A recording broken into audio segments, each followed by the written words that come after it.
Everyone, मेरे पास recently एक बहुत कमाल का मेल आया, क्योंकि ऐसे मेल मेरे पास बहुत कम आते हैं। एक क्वेश्चन था, मुझे इतना इंटरेस्टिंग लगा ये क्वेश्चन कि इस पे कल ही आया था मेल और मैं आज भी इस पर वीडियो बना रही हूँ। सवाल ये था कि मैम, जब फीमेल पार्टनर बहुत ज़्यादा उत्तेजित होती है, मैंने देखा है अपनी बीवी को इस चीज़ में कि वो जब जब उत्तेजित होती है, नॉर्मल टाइम पे उसकी वजाइना कुछ अलग तरीके की दिखती है, पर जब वो बहुत ज़्यादा उत्तेजित होती है ना, तो उसकी वजाइना में चेंजेस आता है। और वो चेंजेस ये है कि वो बहुत ज़्यादा टाइट महसूस होती है मुझे। मैं जब फीमेल पार्टनर को फिंगरिंग करता हूँ या कुछ ऐसी चीज़ें करता हूँ, अगर वो उत्तेजित कम होती है तो मुझे वहाँ ढीलापन महसूस होता है। जबकि जब मेरी फीमेल पार्टनर बहुत ज़्यादा उत्तेजित होती है तो मुझे वहाँ टाइट महसूस होता है। इसकी वजह क्या है दोस्तों? मुझे इस क्वेश्चन को पढ़ के इतना अच्छा लगा, इसलिए कि उसने अपनी फीमेल पार्टनर को अच्छे से अराउज किया, उसने अपनी फीमेल पार्टनर पे ध्यान दिया, उसने अपनी फीमेल पार्टनर के बॉडी में चेंजेस पे ध्यान दिया। एंड दिस इज़ अमेजिंग दोस्तों, दिस इज़ अमेजिंग। अगर हर पुरुष ध्यान दे ना, तो आधी प्रॉब्लम वही सॉल्व हो जाए। चलिए क्वेश्चन के आंसर के बारे में बात करते हैं कि ऐसा क्यों होता है।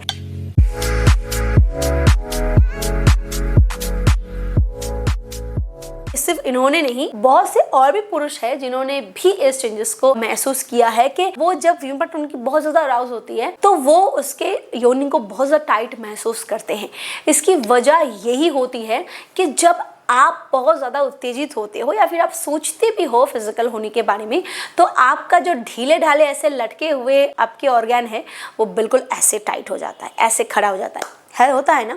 तो जैसे आपके प्राइवेट ऑर्गन में ब्लड फ्लो हो रहा है और वो लटकते हुए लिंग आपके एकदम लोहे जैसा सख्त हो जाता है, बिना किसी हड्डी के फीमेल पार्टनर के प्राइवेट ऑर्गन में भी ब्लड फ्लो होता है जब उसकी बॉडी उत्तेजित होती है, अराउज होती है।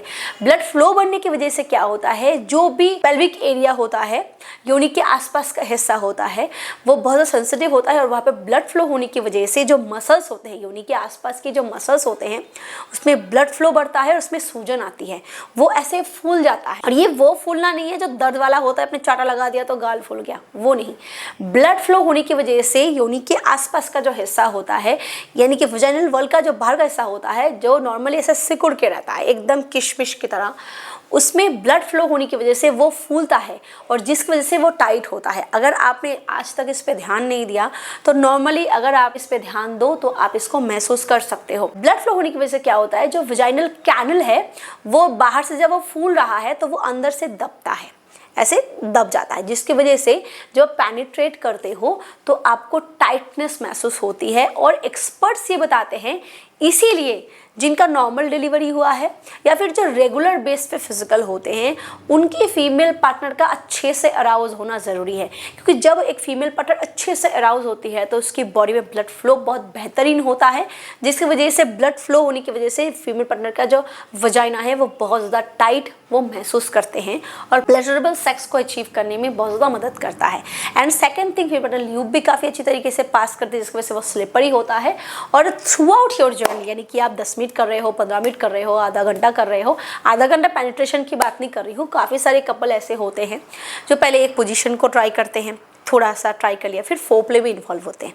तो जब वो फोरप्ले में इन्वॉल्व हो रहे हैं तो वो एरिया भी तो गीला कंटिन्यू रहना चाहिए ना, या फिर उसके बाद फिर दोबारा दूसरी पोजीशन ट्राई कर रहे हैं। बहुत लोग होते हैं जो पोजीशन को चेंज करने के टाइम पे जगह भी चेंज करते हैं, यानी कि बैठ के कभी इस कोने, कभी बैठ के उस कोने, कभी बैठ के नीचे, कभी बेड से छोड़ के सोफा। तो ऐसे जब वो चेंज करते हैं तो वजाइना ड्राई ना हो, इसीलिए continuously lube is very important. तो इस पूरे प्रोसेस में वजाइना भी उतनी ही टाइट रहती है और ल्यूब का भी पास होता रहता है।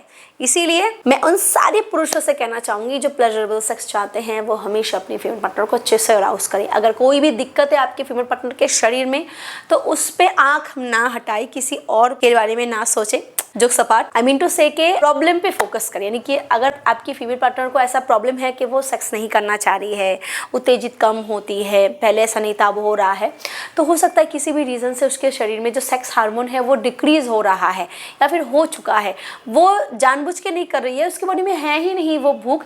इसीलिए 2 चीज़ आप ज़रूर करें, बहुत सस्ता और टिकाऊ सुझाव बता रही हूँ, वो है मार्केट से, अमेज़ॉन से किसी अच्छी कंपनी का शतावरी खरीदें, पाउडर फॉर्म में भी ले सकते हैं, टैबलेट फॉर्म में भी ले सकते हैं, और वो रोज अपनी बीवी को 2 महीना खिलाए। अगर 2 महीने में आपकी फीमेल पार्टनर के बॉडी में चेंजेस नहीं आया तो आप मुझे फिर से मेल करिएगा। I am 100% sure about it कि सिर्फ 2 महीने में आप ड्रास्टिक चेंज देखोगे। 1 महीने के अंदर चेंजेस तो बहुत ज़्यादा देखोगे, ड्रास्टिक चेंज आप 2-3 महीने के अंदर ही देखोगे कि उसमें चिड़चिड़ापन कम हो रहा है, सेक्स डिज़ायर उसमें बढ़ रहा है, लुब्रिकेशन बढ़ रही है, ये टाइटनेस और ज़्यादा महसूस हो रहा है और अब वो कम ना कह रही है, क्योंकि उसके बॉडी में भी डिज़ायर उस तरीके से बढ़ रहा है, सेक्स हार्मोन की ग्रोथ हो रही है, हार्मोनल इम्बैलेंस दूर हो रहा है। This is fact. तो इस पर करिए कॉन्सेंट्रेट। कंग्रेचुलेशन अगर आपका ये चीज़ें सक्सेसफुली हो रहा है आपके लाइफ में। अगर किसी भी टॉपिक पे चाहिए वीडियो, मेल कर सकते हो, कमेंट कर सकते हो, मुझे इंस्टाग्राम पे DM कर सकते हो या फिर इस वीडियो के कमेंट सेक्शन में भी लिख सकते हो। वीडियो पसंद आए तो लाइक ज़रूर करके जाना and do subscribe also. Thank you, bye bye.